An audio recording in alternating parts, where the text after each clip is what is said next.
¿Sí funciona? ¿Está bien o no? O si no, hablo alto. A ver, ¿ya me oyen? ¿Bien? Si no, háganse más para acá. Bueno, ¿ya? ¿Ahora sí?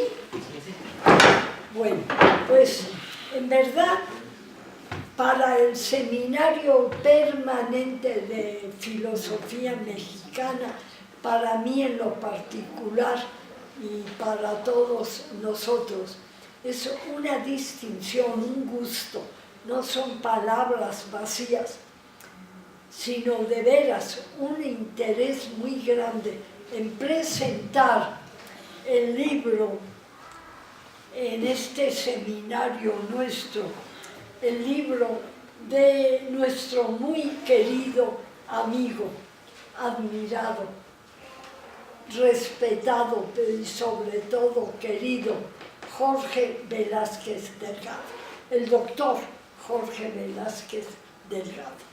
En verdad, este libro, La culpa es de Rousseau, encuentro yo que tiene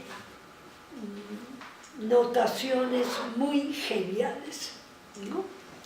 Y en sus páginas encontramos, como siempre, ese fino matiz crítico característico de nuestro amigo Jorge, ¿no?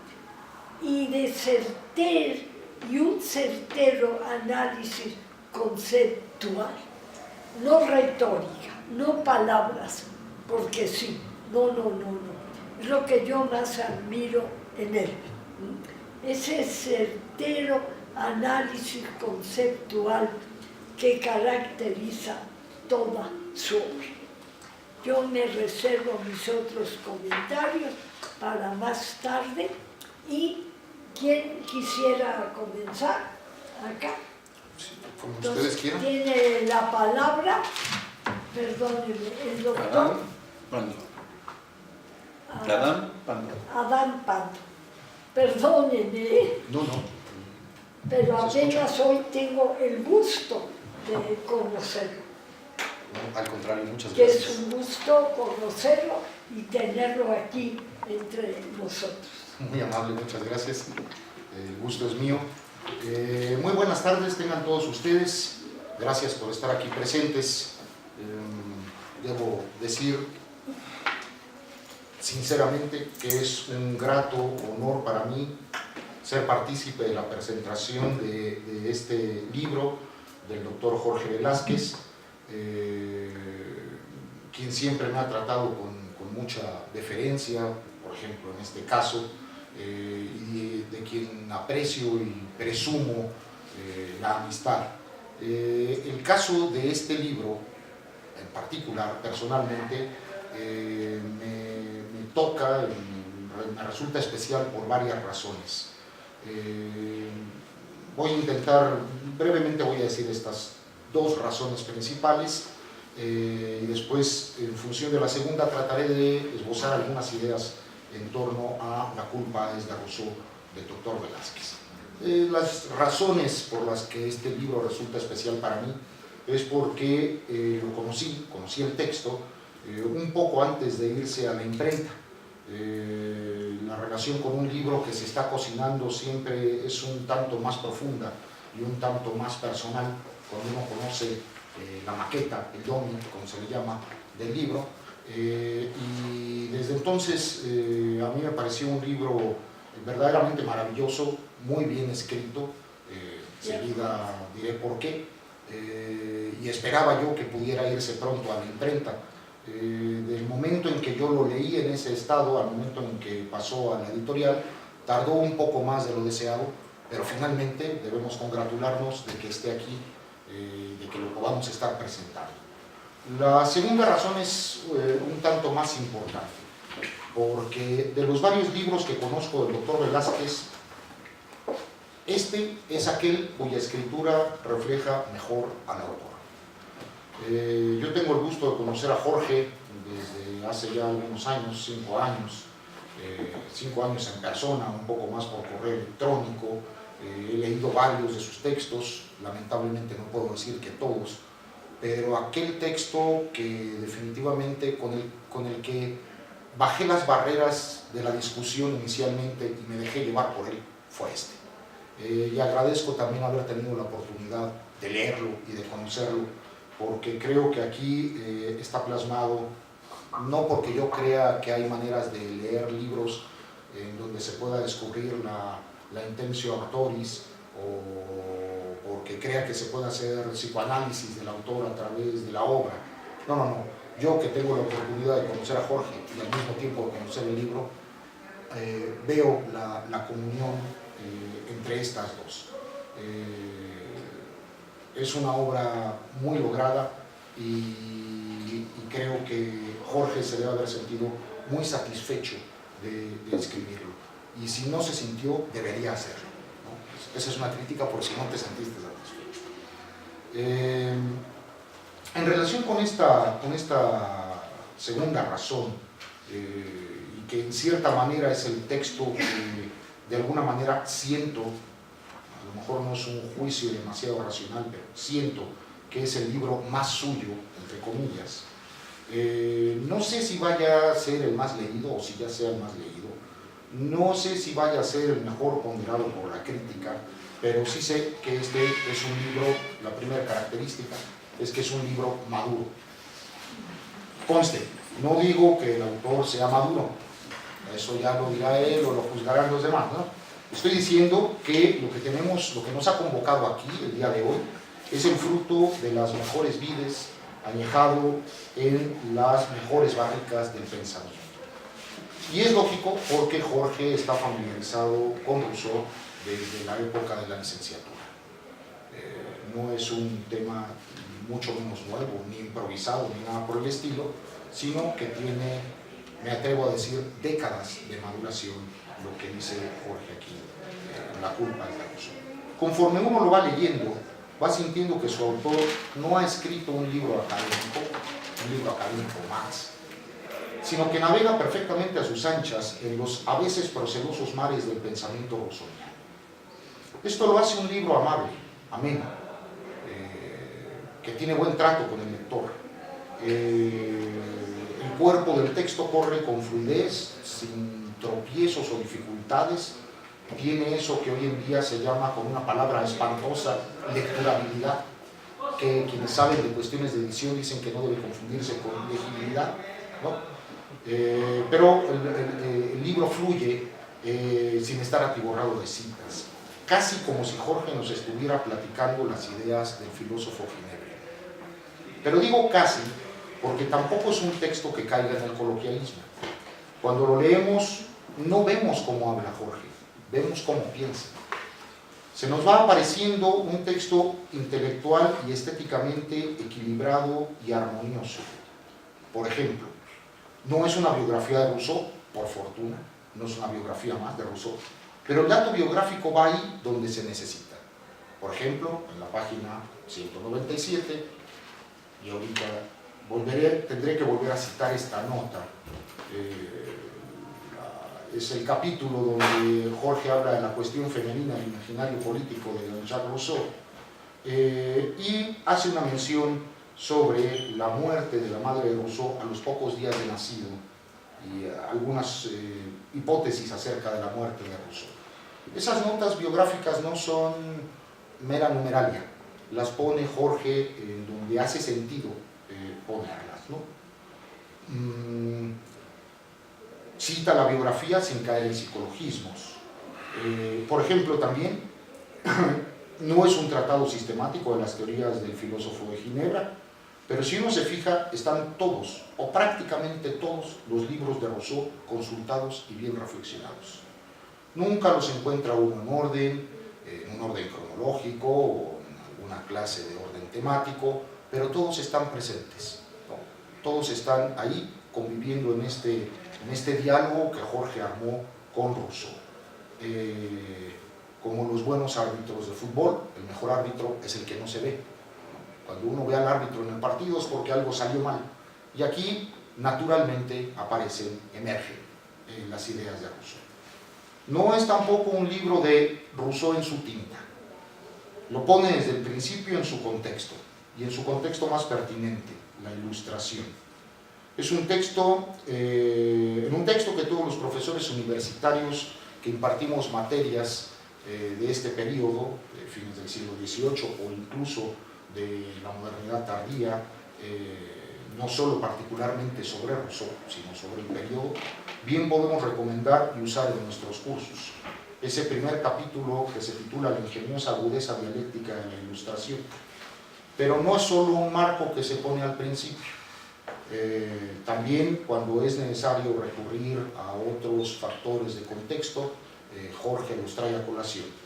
Por ejemplo, uno de los pasajes que a mí me parecen más importantes, en las páginas 154 y 55, donde Jorge habla del dinero y del papel que estaba cumpliendo el dinero y del etos de Rousseau frente al dinero en este ocaso ya del siglo XVIII.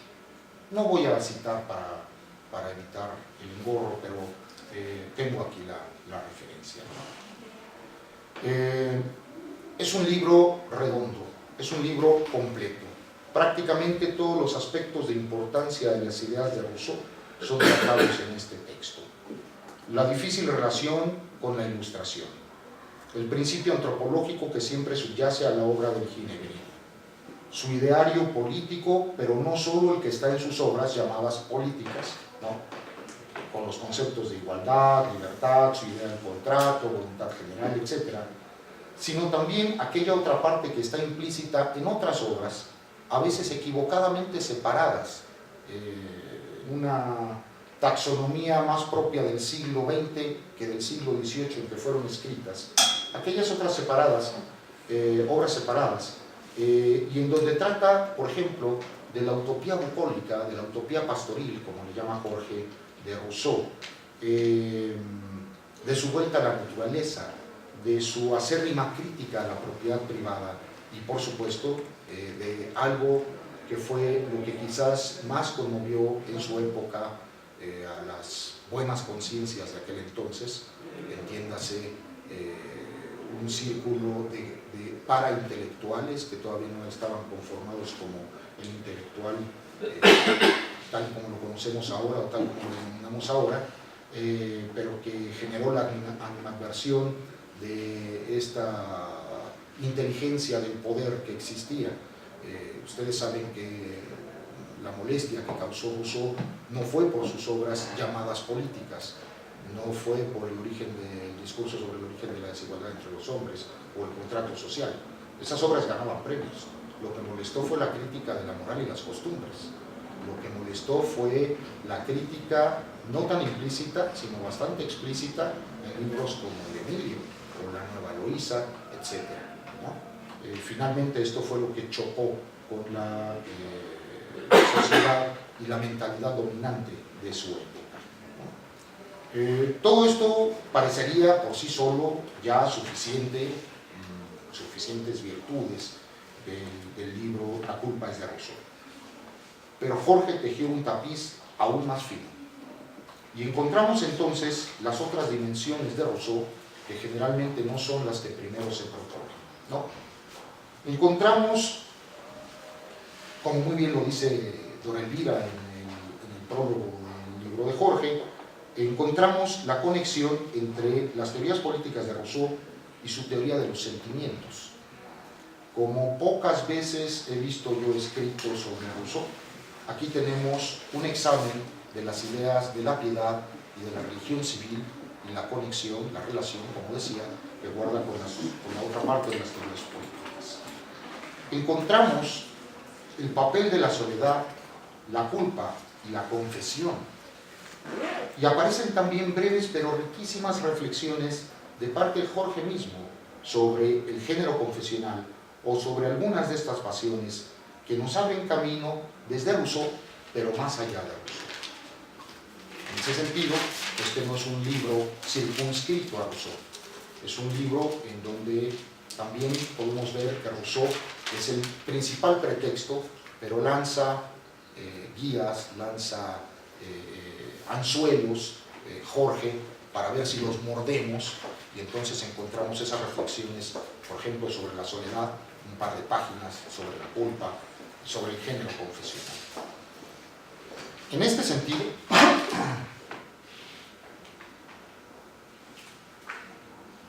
y hablando de confesiones, voy a confesar que en realidad los dos capítulos que más me gustaron, yo sé que eso no dice nada y yo sé que los molesto diciendo los que a mí más me gusta, pues eso no es un juicio crítico del libro, ¿no? Pero los dos capítulos que más me gustaron son aquel que tratan sobre la ciudad y la fiesta, los capítulos 12 y 13 respectivamente, si no me equivoco. 11 y 12, perdón, los capítulos 11 y 12. París y sus locuras y fiesta y sociedad en la utopía pastoril de Rousseau.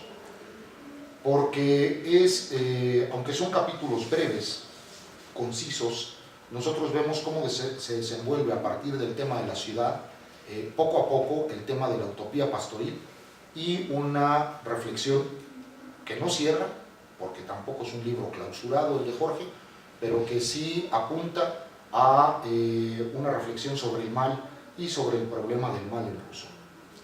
Pero cuando uno continúa con el capítulo 12 sobre la fiesta, comienza de una manera verdaderamente brillante, con afirmaciones que podrían haber sido sacadas de un antropólogo como Jean Duvigneau o algo así, a partir de lo que dice Rousseau, pero que son palabras de Jorge, verdaderamente hermosas, imágenes hermosas sobre el asunto del fuego, el fuego sagrado y la fiesta, para descubrir uno, con relativa sorpresa, que a partir de ese otro inicio volvemos a repasar el asunto de la utopía bucólica y del problema del mal, pero llegando desde otro lado distinto. Esto es una peculiaridad del estilo de Jorge en este libro que comentaré ya al final de la intervención. Jorge no tiene ninguna reserva en expresar sus interpretaciones, por polémicas que puedan parecer, porque están fundadas en un conocimiento profundo de las obras del autor. Tal, por ejemplo, como todos ustedes podrán observar, en el capítulo 13, donde habla de la cuestión de la mujer y empieza a examinar toda esta leyenda de padre fundador, o al menos legitimador de la misoginia que tiene. Los comentarios, a veces englobadores al final, sobre la recepción de las ideas políticas de Rousseau, comentarios que permiten enlazar este libro con otras interpretaciones que el mismo Jorge pone en juego, pero también con temas de actualidad.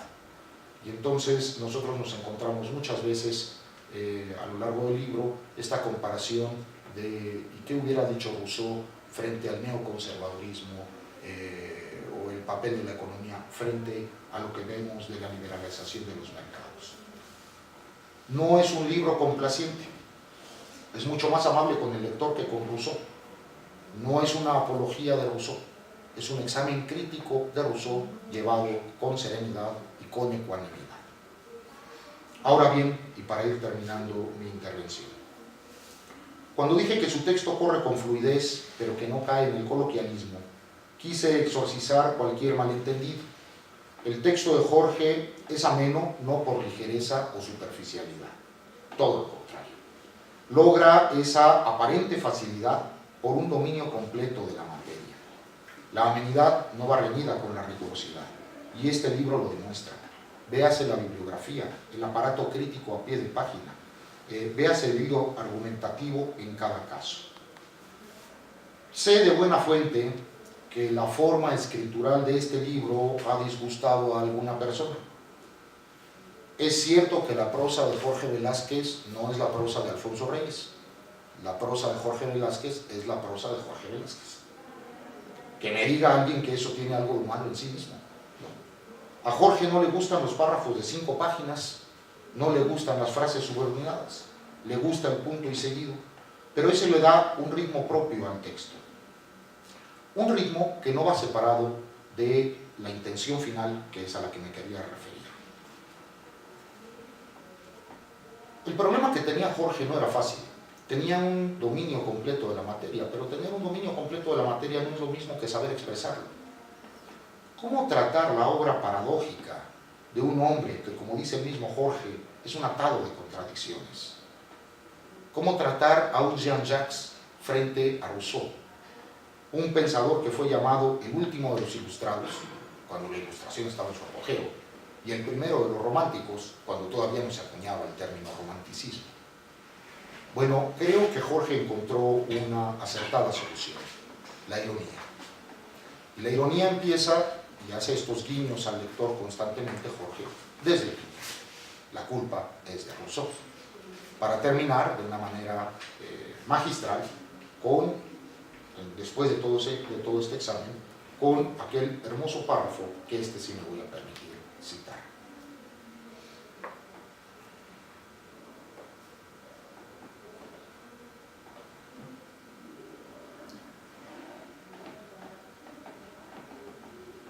Hablando del legado de Rousseau, que ha querido ser descifrado ya sea a través del anarquismo y del marxismo, fundamentalmente, sin olvidar aquí las duras expresiones y batallas del liberalismo decimonónico en sus hazañas en la lucha contra las profundas sedimentaciones del antiguo régimen.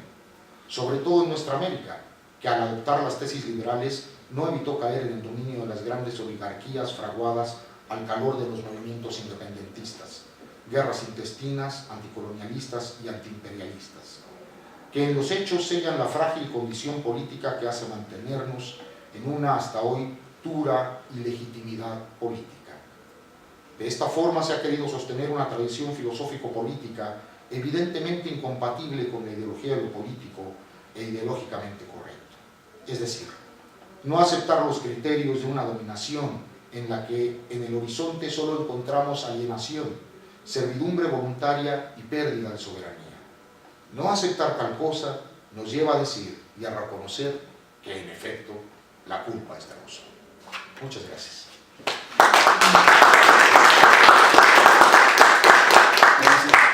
Agradecemos al doctor sus palabras y le damos la palabra al doctor Martinelli. ¿Se oye bien? Sí. Doctor. Muchas gracias, doctora. Buenas tardes.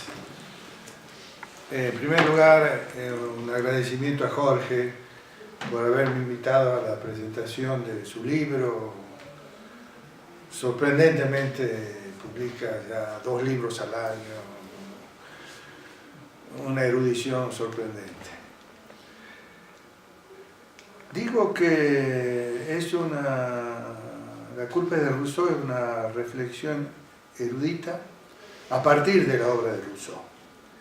Pero pienso que propiamente es una reflexión sobre nuestro tiempo y la crisis de la modernidad, a la luz y sombra de la Ilustración.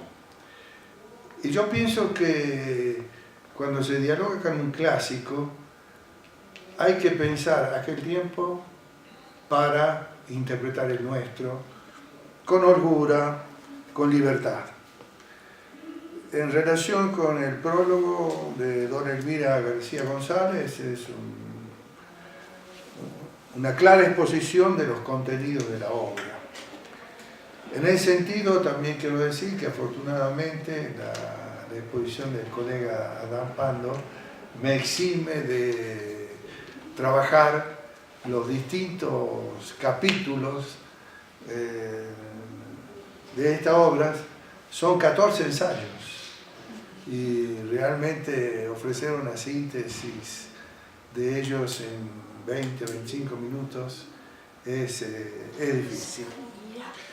Digamos que el libro comienza con la dialéctica de la Ilustración, trata el uso antropológico, la filosofía política y moral.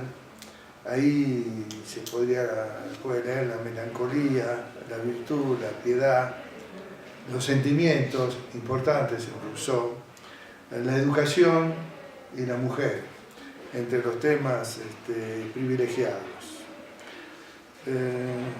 Solamente en relación con el prólogo solo tengo una reserva en relación con los sentimientos innatos.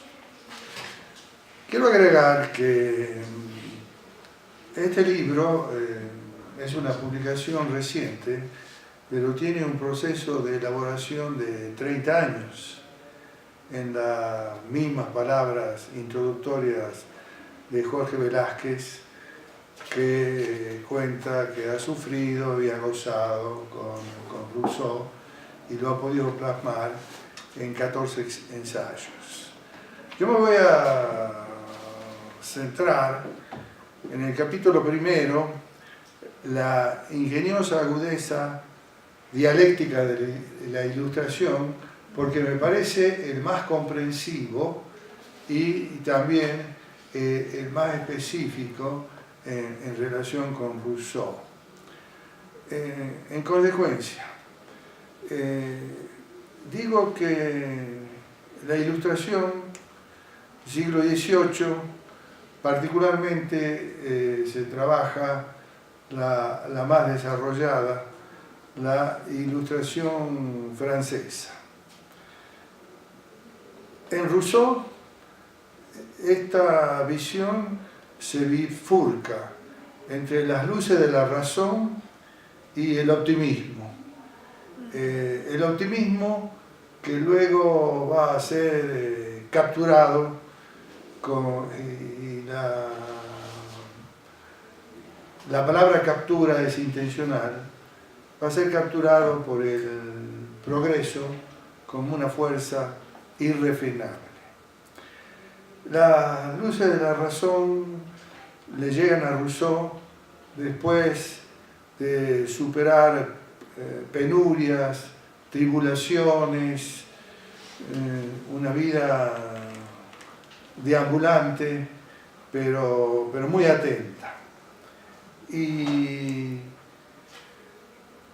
en este marco, tal vez, lo que no se le perdona a Rousseau es que haya superado la trascendencia religiosa y haya superado el pecado.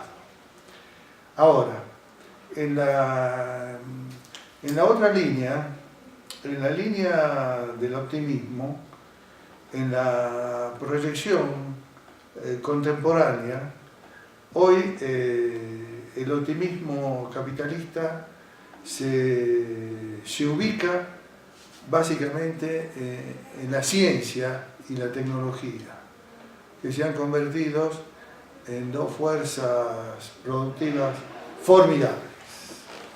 Pero hay que agregar que no son patrimonio de la humanidad, como lo es esta universidad hasta ahora. Personalmente pienso que hay que socializar la tecnología, que hay que expropiarla a las corporaciones internacionales que son propietarias de la misma y ponerlas al servicio de la gente. Hoy las corporaciones transnacionales son el imperialismo. Puede sorprender en la desmemoria de nuestro tiempo, pero la dinámica capitalista no es la que planteaba Lenin en el imperialismo fase superior del capitalismo. Hoy las corporaciones son el imperialismo que asola pueblos. En el caso de la ciencia, afortunadamente, está más repartida. En las universidades hacemos ciencia. Tal vez no realicemos ciencia de frontera, pero sí realizamos ciencia y eso es importante. Ahora, siguiendo también conforme a mis intereses el discurso de Jorge,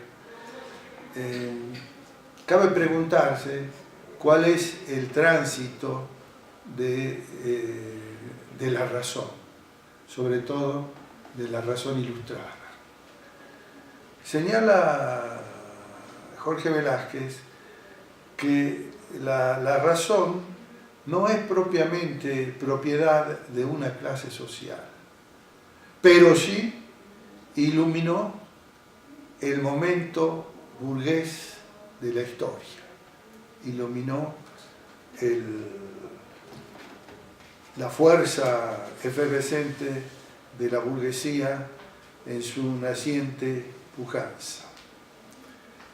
Entonces, el siglo XVIII europeo, la Ilustración,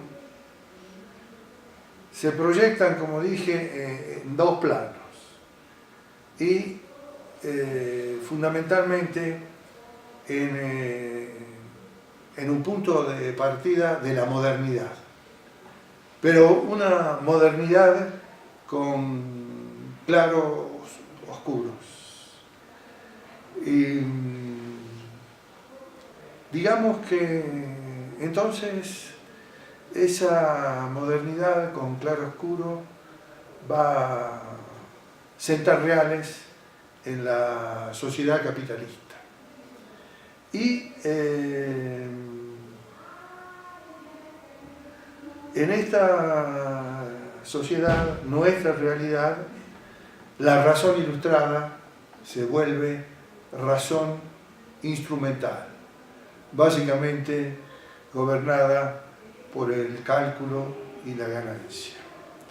Ahora, en las luces y sombras de la razón, dije que había una modernidad con claroscuros y hay pérdidas en la modernidad, hay pérdidas de la modernidad.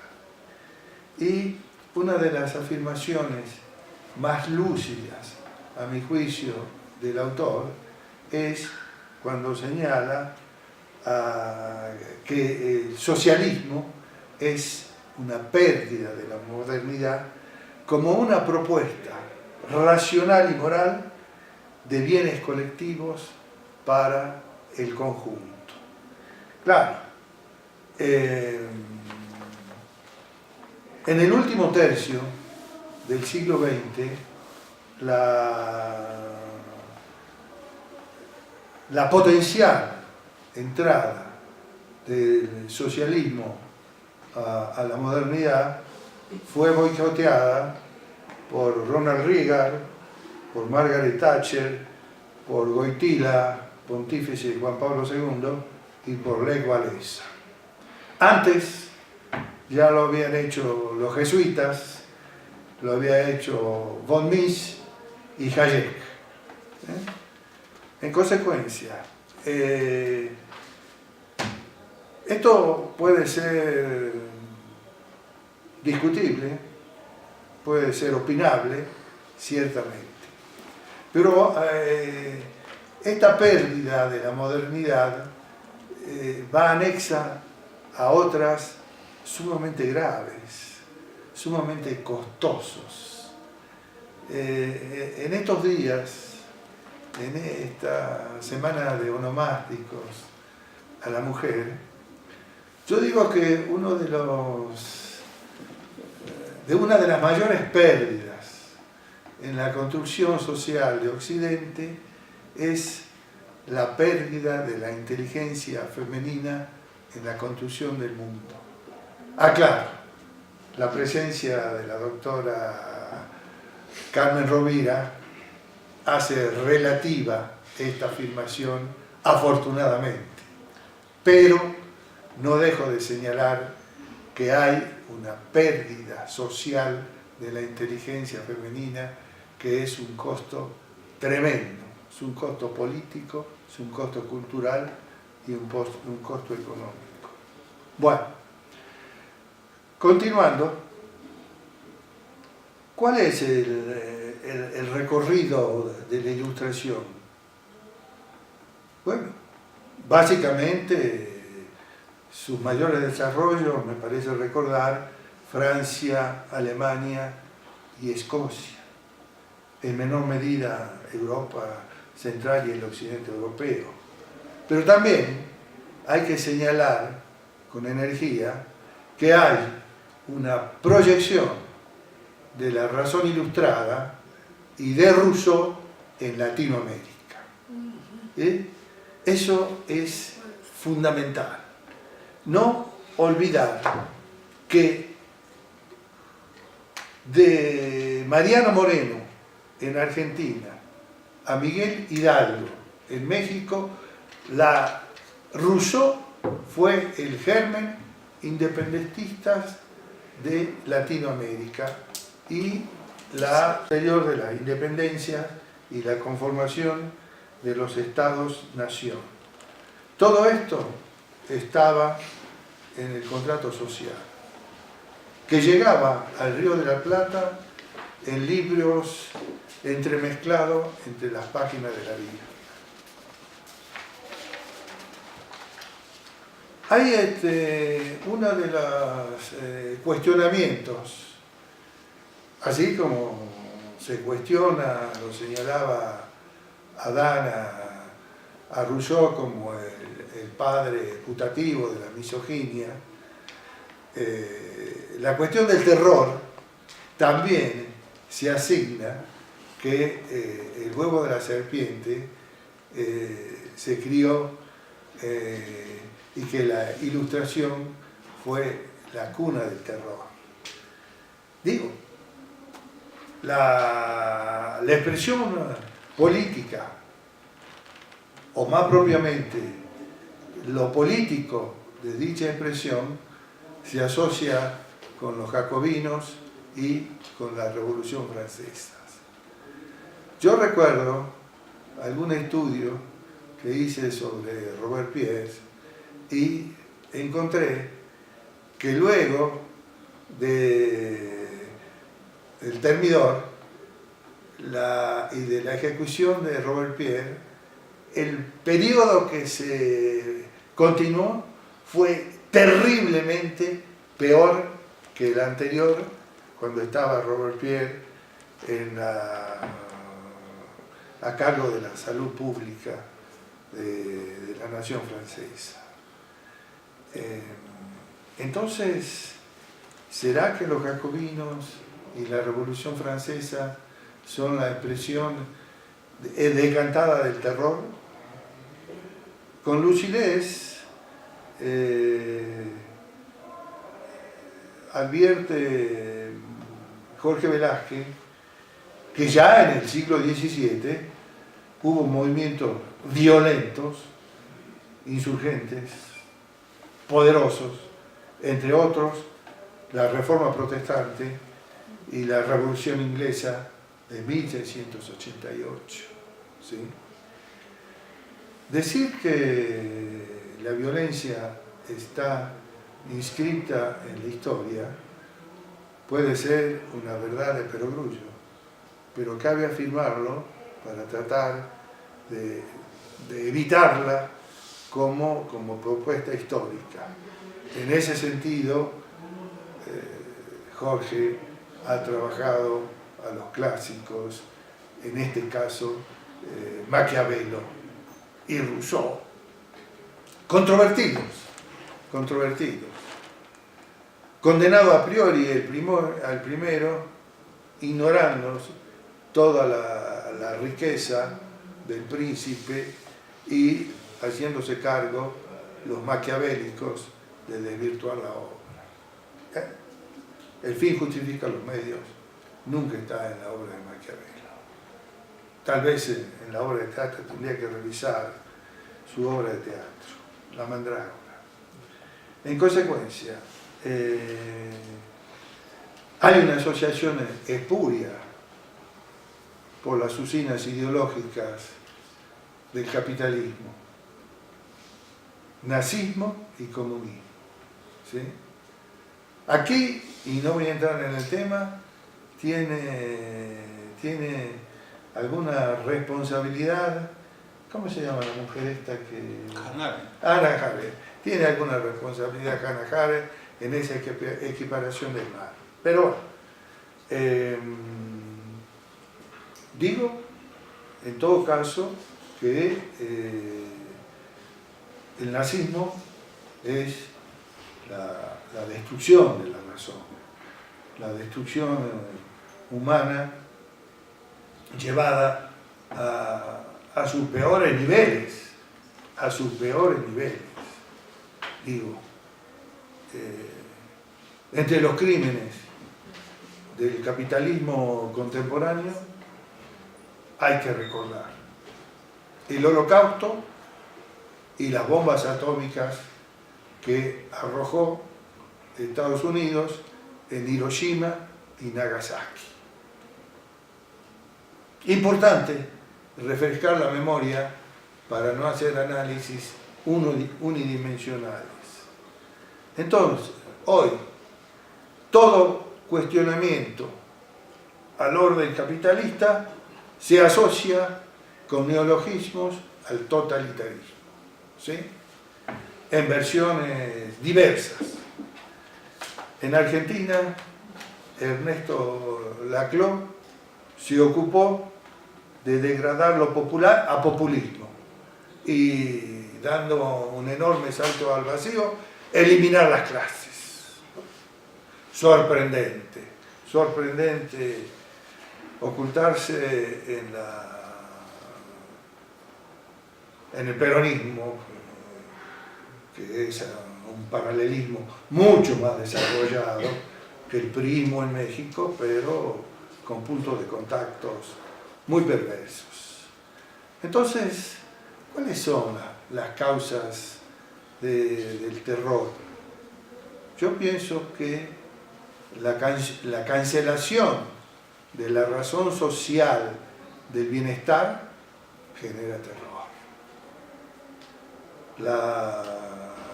La democracia burguesa capitalista genera terror. La expropiación de las masas en la Revolución Rusa por la burocracia soviética genera terror. El miedo a la pobreza genera terror. Es decir, que hay un conjunto de factores que realmente creo yo que exoneran a la razón ilustrada como la génesis del terror. Y hay una cita, un párrafo de Jorge Velázquez que me parece de lo más logrado en la idea que manejé de la pérdida del socialismo en nuestro tiempo como alguna instancia futura. La idea es que la dieta americana cancele el socialismo más que la cuestión económica.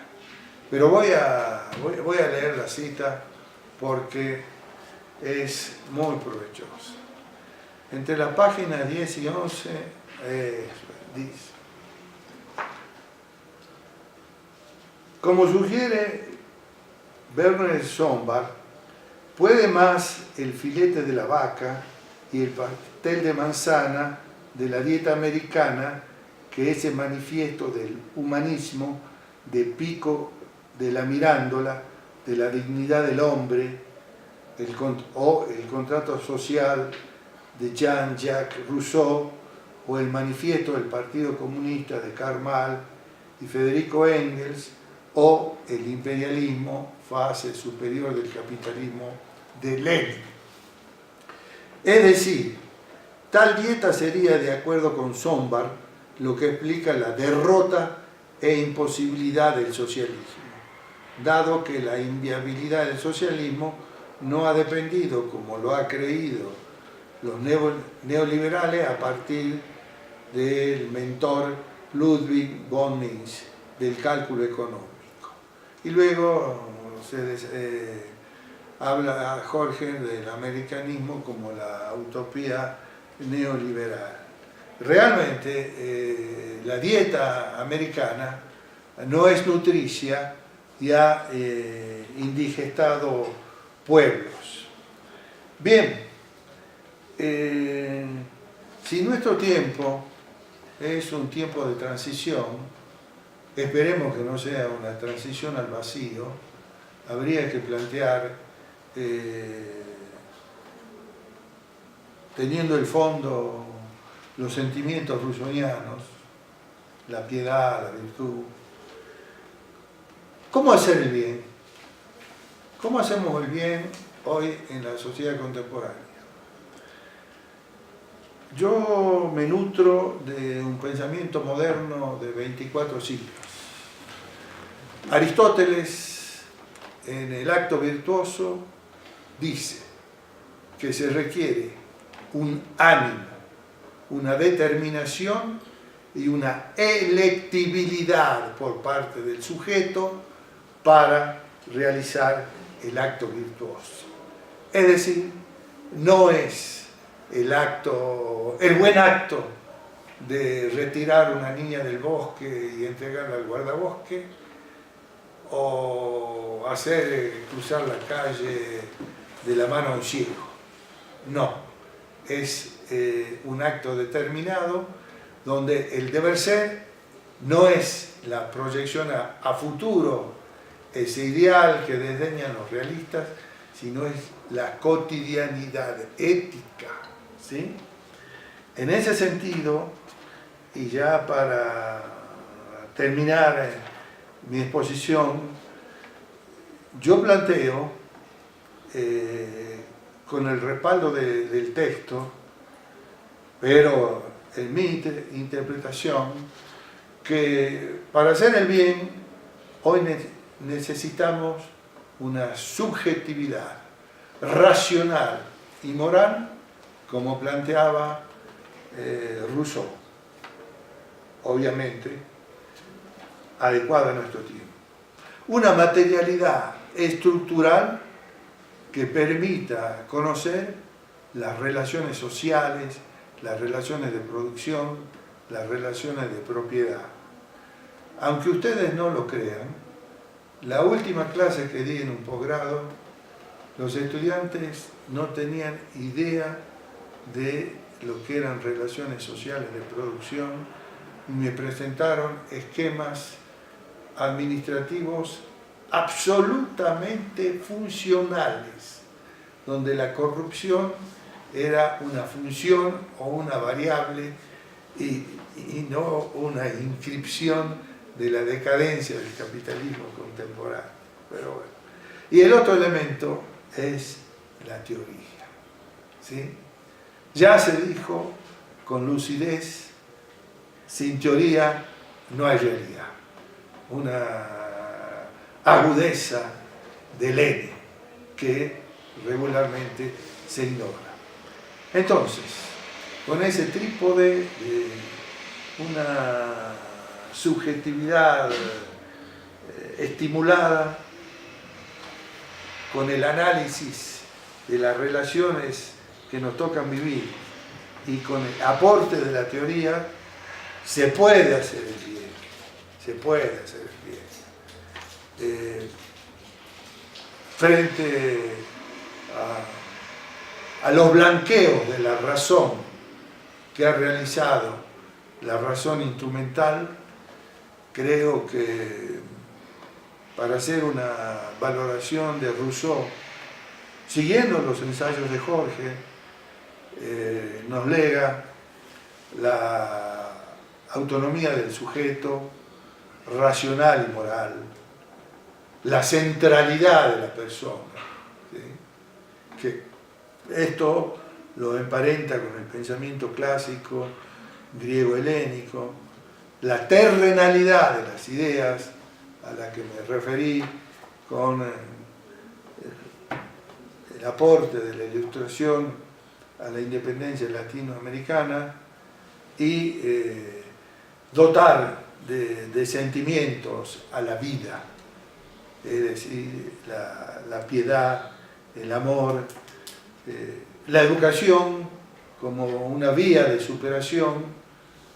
Hoy podría decir que la escuela es una bendición para los pobres, dicho desde un pensamiento laico.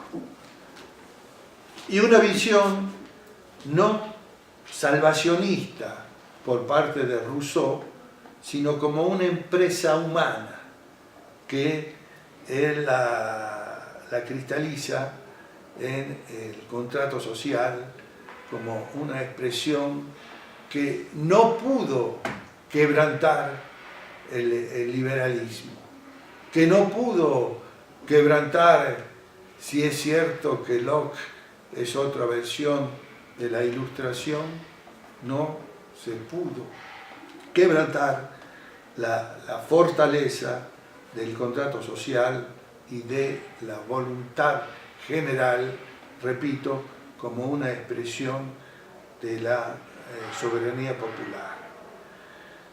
Quiero terminar con un interrogante. El hombre civil de Rousseau en relación con el hombre productor de Mar será el ensayo 15 de Jorge Velázquez. Muchas gracias por vuestra atención.